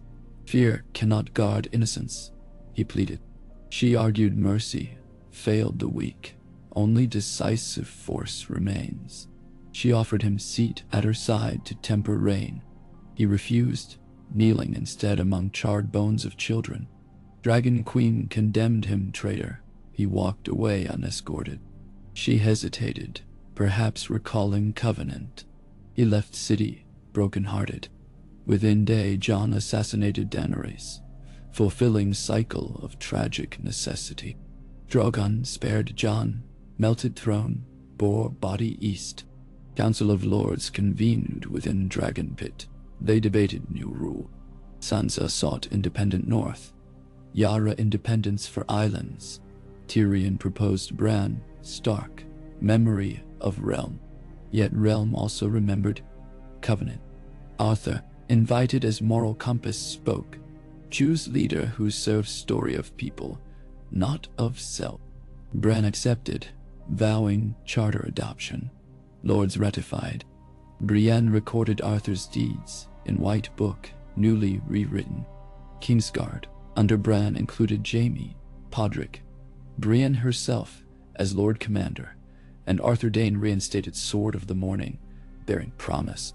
They swore first article of Covenant. Arthur oversaw rebuilding of streets, allocation of granaries, founding of Dawn academies, schools teaching letters, agriculture, swordcraft tempered by ethics. He refused castle, lodged instead in modest stone house among Cobbler's Square, where children daily whitewashed Dawn Star upon door. Years unfurled. Famine eased, trade blossomed, Magna Carta of Dawn codified into small council charters. Arthur aged, limped more, scars singing only in rainy weather. One crisp morning, he visited Citadel Annex in King's Landing, where maesters transcribed treatises. There, he met young girl reading Shield, unseen aloud to orphan group. She looked up, eyes bright. "Sir, is it true you fought with dragons?" Arthur smiled gently. "I fought for mornings. Dragons came and went." She asked, "Will darkness come again?" He considered vaulted ceiling where glass panes painted Dawn Star sculpture. "Always," he answered, "but so will we." He left library, promise tapping against hip. Outside, city hummed. Markets trading. Bells pealing celebration of harvest. White cloaks patrolling with open helms. He inhaled scent of fresh bread mixed with river breeze, scent of hard-won peace. At horizon, sun lifted, kissing red keeps, rebuilt towers. Light struck promise, flaring prism that danced across cobbles.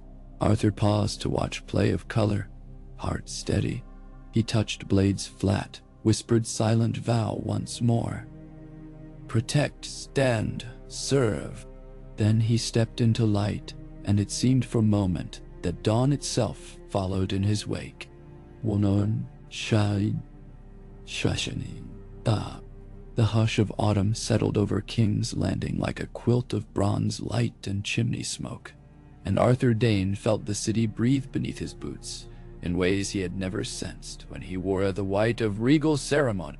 Years had passed since the dragon's last shadow scorched the cobbles, yet he still smelled phantom ash whenever the wind shifted. In quieter streets, singed stones bore the faint glassy sheen that only dragonfire could birth, and gutters still held bits of fused metal from melted helms and bells.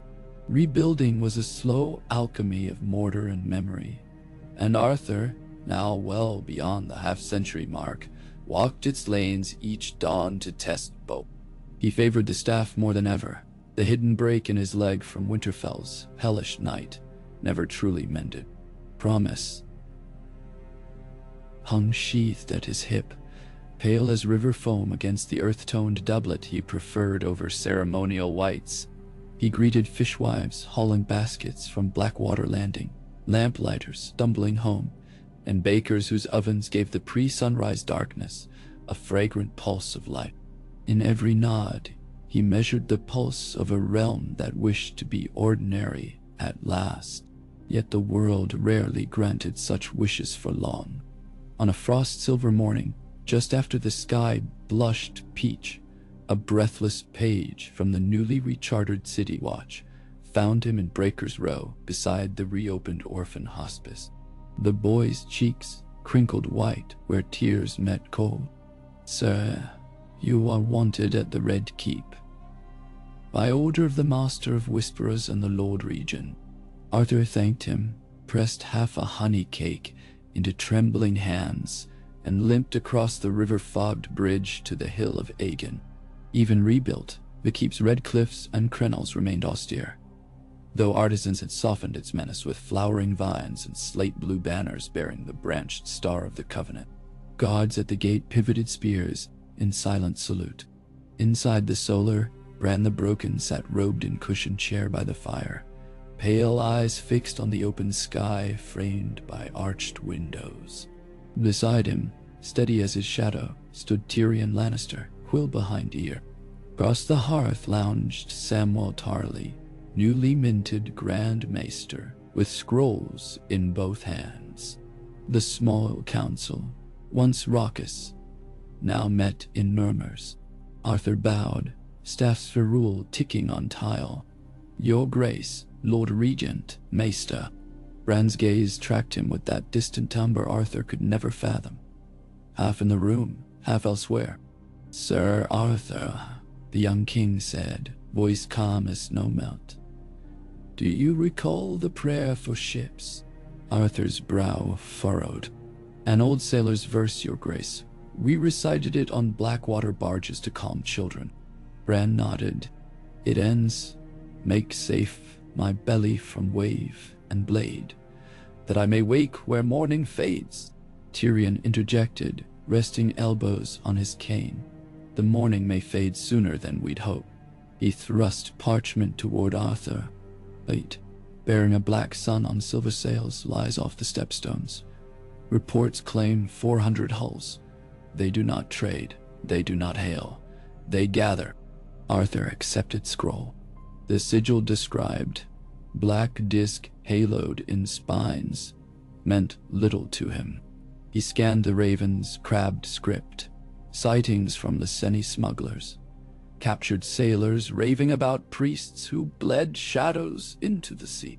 Another rumor, a scythe-proud flagship named the Nightfall Prophet. Associate zealots, he guessed. Samwell Rub Temple. They call themselves the Children of Night's Mercy, refugees from the ruins of Volantis's Red Temple, splinter cults driven by the chaos after Daenerys Wars. They claim the long night ended because shadow triumphed where flame failed. And now they march on the realm that betrayed the Mother of Dragons. Arthur exhaled slowly. 400 hulls is more than a raid. That is an invasion. Tyrion's eyes gleamed with bleak humor. Precisely. And our navy-blessed Davos can muster perhaps 100 fit galleys. The lords of the Reach drag their oars. Harvest lagged behind last year's frost. The Stormlands rebuild Lannister attacks. We are stretched thin. Bran's fingers twitched on chair arm. The fleet will make for Blackwater Bay within moons. Before steel clashes, I see fires along the coast. We must act sooner. Arthur folded scroll. You wish Dawn brothers to intervene on the narrow sea. More than intervene, Tyrion said. Inspire. Your covenant rings loud within small folk, but lords still doubt whether ideals float. If Dawn brothers sail at the fore, others may follow. Arthur clenched jaw, feeling the weight of time and old scars. Yet, ships need timbers, timbers need coin. The royal coffers run shallow. Reconstruction holds priority. Thus, Samwell offered, eyes bright, I propose the first Covenant expeditionary levy. Donations freely offered by guilds and septs, matched by modest crown loan, repaid by tariffs on captured pirate loots. Tyrion snorted. You'll make a septon of him yet, Sam. Arthur considered Window's pale light. His heart still beat for the quiet lanes he'd nurtured, but duty seldom asked politely. How long to outfit? 6 weeks. Tyrion straightened. If we cannibalize older hulls, we can raise 70 swift cogs under the Star banner. More may rally once they see sails full. But, and command? Arthur asked, though he suspected. Bran's gaze answered. Arthur sighed. I'll need my own quartermaster, Gendry. Already summoned, Tyrion said. He brings smiths from Storm's End. Arthur inclined head, acceptance forged. Yet he lifted cautioning hand. If I take sea, promise leaves the capital. The city's spirit hangs by threads of legend. You must bolster guardianship. Rand's lips curved in smallest of smiles. Jaime and Brienne will share White Tower duties. Podrick trains twice daily. The realm can spare you. Now, outside, ravens croaked across frost-shivered parapets. Arthur thought of sunrise behind stepstones, glittering on water like scattered coins, water through which foreign ships now crept. He bowed anew. Then dawn sails with you. Gendry arrived 3 days later astride a foam-flecked courser, hair wind wild, cloak rimed with salt. Reunion in the Tower Armory needed only a clasp of forearms and crooked grin. They spoke less as master and squire, more as smiths comparing steel. 30 keel timbers cut at Wendwater, Gendry reported. We'll mount bolted ribs with iron crux, lighter, faster, cannons. Arthur wins. Power, weapon of last resort. We'll rely on maneuver, boarding lines, morale. He noticed Gendry's hands. Beside hammer callus now lay faint ink lines, designs etched at night. The younger man caught the gaze, shrugged. Tyrion's idea, cheap swivel scorpions. They fire barbed chains to foul enemy rudders. Build them, Arthur said, and a thrill stirred. Progress shaped like hope. Block by block, the harbor transformed. Retired whalers were scraped to fresh oak, fishing smacks conscripted into message carriers. Black-cloaked volunteers, many of them veterans of Winterfell, joined Dawn brothers in drills along the quays. Among them stood Nymeria Sand, daughter of now Regent Arianne Martell, who claimed the sun of Dorne owed dawn its rays. She carried twin whip blades and a restless laugh that drew stares. Arthur spent nights mapping currents through the stepstones, remembering old charts from his storms, end campaigns. Illyrio Mopatis, a surprising ally via Bravosi intermediaries, smuggled intelligence. The Knight's Mercy Fleet split in triads reliant on chain slave galleys at center. Strike the chain ships, fragment command. Winds shifted favorably, keelwork concluded. 71 cogs painted pale ivory bore the 8-pointed star on square sails. They named the flagship Resilience. Arthur stepped aboard wearing simple boiled leather breast, promise across back. He tasted tar and pine, letting surf thunder steady his pulse. Jaime and Brienne stood on pier among watchers, Jaime's golden beard peppered with gray, Brienne resplendent in new Lord Commander's copper-edged cloak. They saluted. Arthur raised staff. Bells rang. Lines cast. The Dawn Fleet, as dock gossip christened them, slipped down Blackwater, oars thumping heartbeats. Children on wharves waved scrap flags. Old men whose sons vanished in dragon fire raised caps. The realm held its breath as white sails dwindled toward horizon. First fortnight offered smooth water and biting winds. Arthur held council daily beneath stretched canvas. Nymeria on strategy, Gendry on arms, Maester Tamar, spectacles now, on provisions plus a reformed Lannister privateer, Captain Nerrit Sand who knew pirate codes. They practiced signaling by polished mirrors and lantern shutters, reading each other's doubt and resolve alike. At night, Arthur took promise to quiet bow deck, running whetstones in slow circles.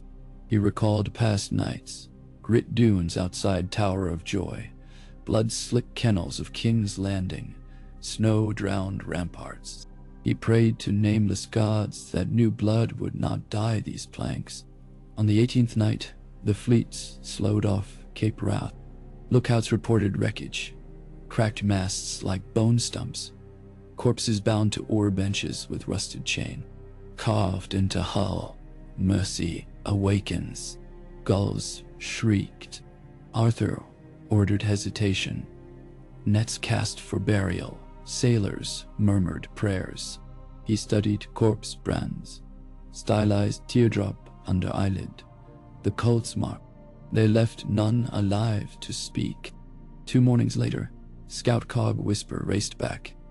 Enemy Outrider squadron spotted 9 leagues east, testing currents. Arthur convened officers, traced finger on chart. We strike here, sea glass strait. Shallow reef forces their outriders to funnel. We feign retreat, lure them into hook of our main body. Nymeria's grin flashed. Scorpion chains ready. 7 outriders become flotsam. Nalus. Merritt Sand added. Remember their center holds captives chained to benches. Take chain ships, free rowers, they'll turn oars on former masters. Plan set. They sailed with canvas reefed to appear sluggish. Fog wrapped masts like wool. Near dusk, enemy lateen sails emerged ghost-like. Sleek black hulls with rows of whip-smoking lanterns. Their prows bore iron crescents, rigging hung with bells that tinkled a lullaby at odds with slaughter. As expected, outriders dashed ahead. Dawnfleet cogs parted like gates. Central V-Wedge retreated. Pursuers followed into Sea Glass Strait. On Arthur's whistle, chains fired from hidden swivel scorpions. Barbed links snagged outriders' sterns, wrenched oars. 2 hulls ground onto reefs, bilges ripping. 3rd stuck, turning broadside.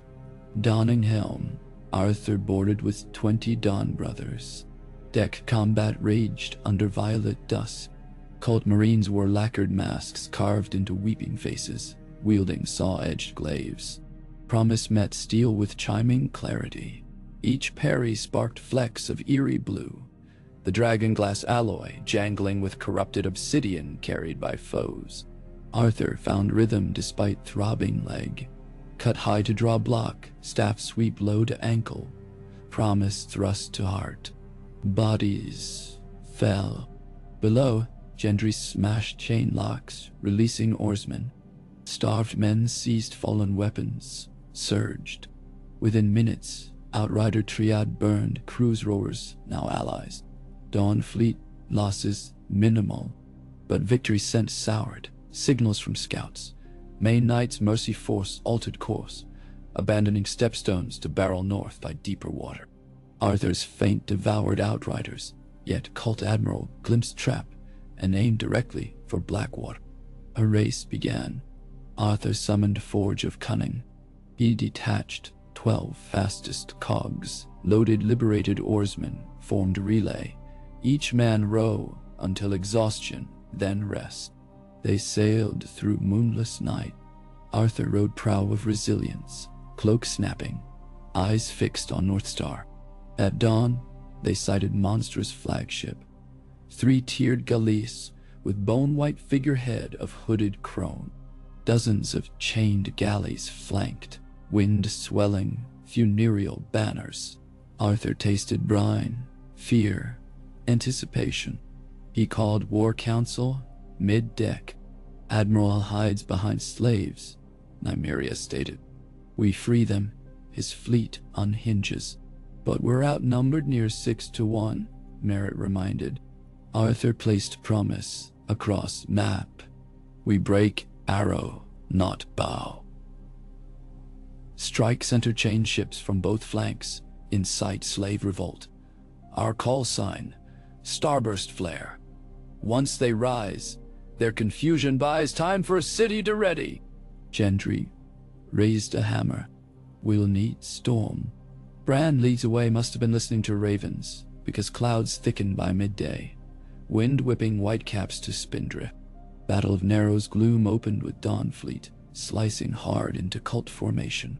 Resilience took center, sails reefed last instant to skitter between slave galleys. Scorpion crews loosed grapples. Dawn brothers swung aboard chains, axes flashing. They hacked iron fetters, shouting covenant verses in free tongues and Valyrian so rowers understood. No man is born to oar, rise. Flashpots ignited as starburst signal. Freed slaves seized cudgels, swarmed handlers. Cultists bent under numbers, discipline fracturing. Outer mercy warships turned inward to quell mutiny, exposing broadsides to Nymeria's strike squad. Barbed chains shredded rudders. One ship collided with sister, masts entwined like broken fingers. Yet enemy flagship advanced inexorable, launching pots of pitch that burst across Resilience's deck. Flames leapt. Arthur rallied bucket lines, legs screaming as ember touched old Scar. He spied hooded admiral upon raised forecastle, arms outstretched in orison, shadow thickening above as if dusk peeled early. A shape coalesced, serpentine wraith woven of smoke. Arthur's heart thudded memory of Night Queen. Shadow magic again. He barked order. Gendry's scorpions focused, volleying dragonglass-tipped bolts. Wraith shuddered, shrieked hollow peal, but persisted. It swung tail across Resilience, ripping sail. Splinters rained. No conventional arm would kill it quickly. Arthur made choice. He stripped glove, drew Promise's razor across palm, blood welled bright. He remembered visions in Melisandre's eyes. Shadows bind shadows. He whispered dawn prayer, an old Dayne ritual seldom spoken. Blood shimmered along Promise's vein-light core, blade humming. Shadow serpent lunged. Arthur planted staff, vaulted onto burning rail, leapt diagonally. In midair he slashed horizontal arc. Promise met smoky neck. Collision flared silver-white. Thunder cracked. A gust hurled him aft, but serpent dissipated, dissolving into embers that winked to sparks, then ash. Cult Admiral recoiled, unbelieving. Freed rowers roared. Resilience swung starboard, grappling flagship. Boarding planks fell. Arthur led last charge. Cult Marines frenzied, but their fear overcame fervor. Many threw weapons overboard, following. Admiral attempted ritual dagger at own chest. Nymeria's whip coiled wrist, disarming. Gendry's hammer struck helm, caving steel. Flagship fell silent but for wind. Slaves, no, freed men, seized helm. Arthur raised voice across battle din. Any man who wishes peace, lay arms. Covenant grants pardon. Gradual, weapons clattered. Fires guttered. Remaining knights, mercy ships, seeing flagship captured, angled away south. Dawnfleet pursed only until safe flight ensured. Victory without slaughter, exactly as promised.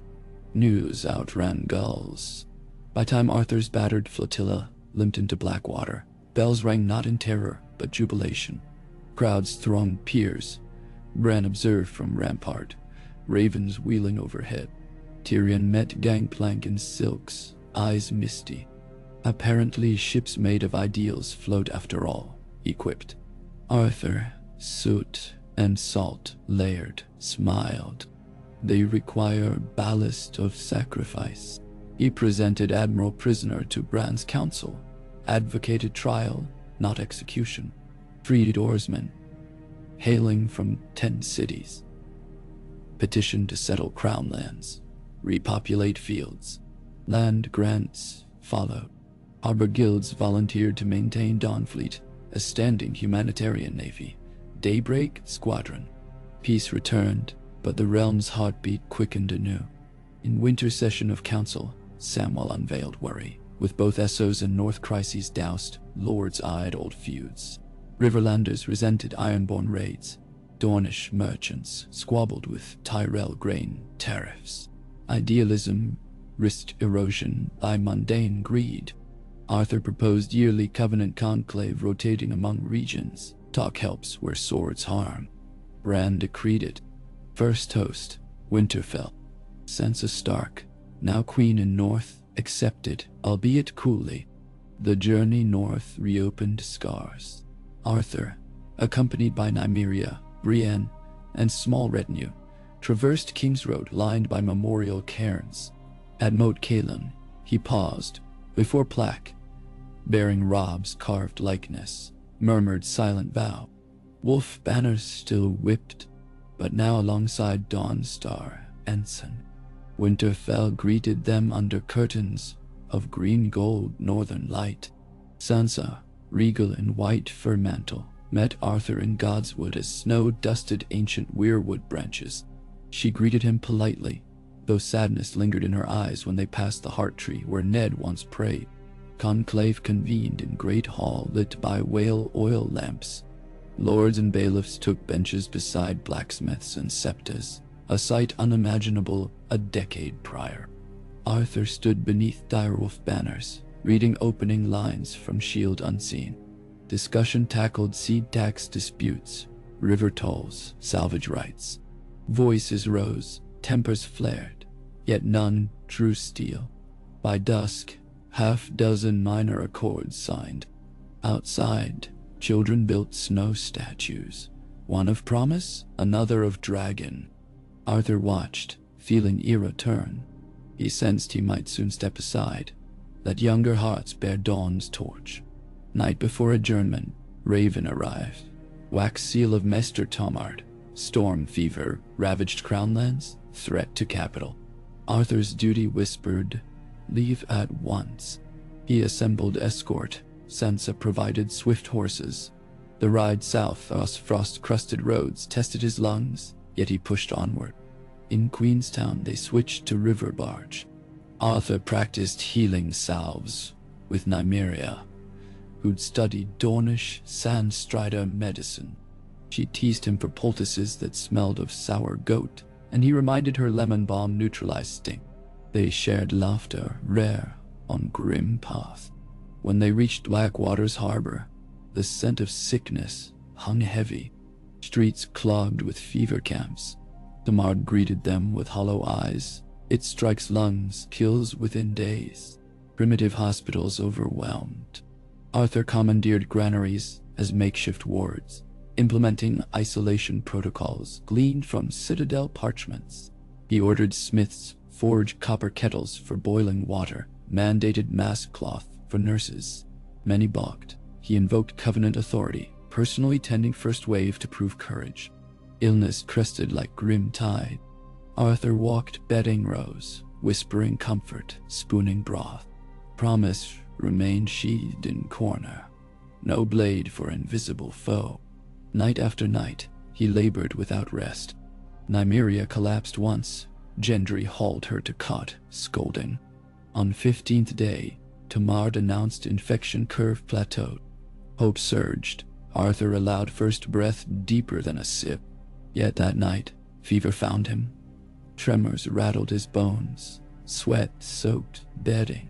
He tried to rise, legs jelly. Nymeria pressed him back. Your turn, she said, eyes fierce with unshed tears. Mester's brewed tincture. He drifted between dream and dust.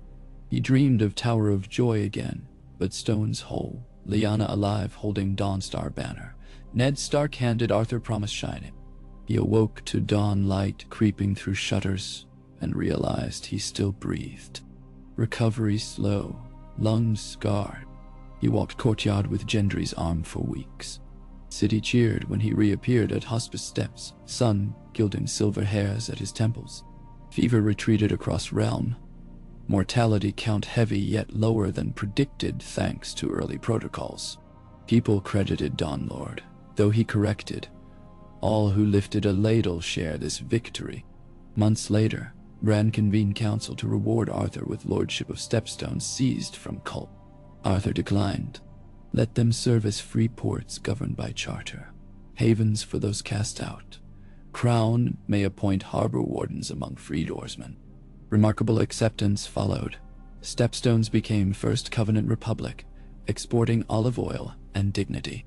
The decade passed in seasons measured by harvest yields, conclaves, and ship christenings.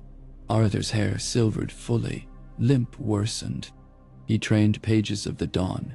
Children orphaned by plague taught letters, ethics, staff forms. He took seat on council rarely, preferring street clinics.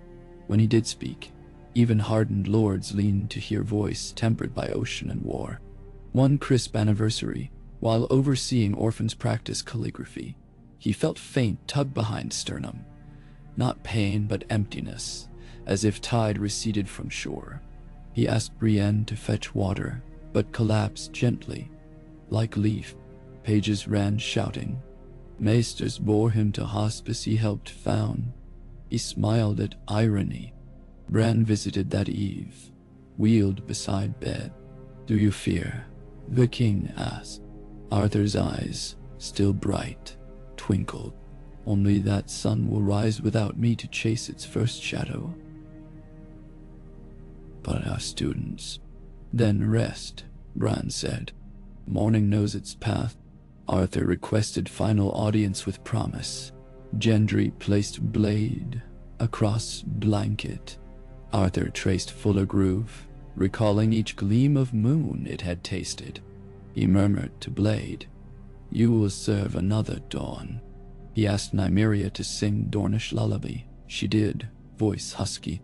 Pages gathered outside ward, candles flickering. Arthur closed eyes, vision drifting across tapestry of years. Childhood duels with Ashara and Starfall's sand.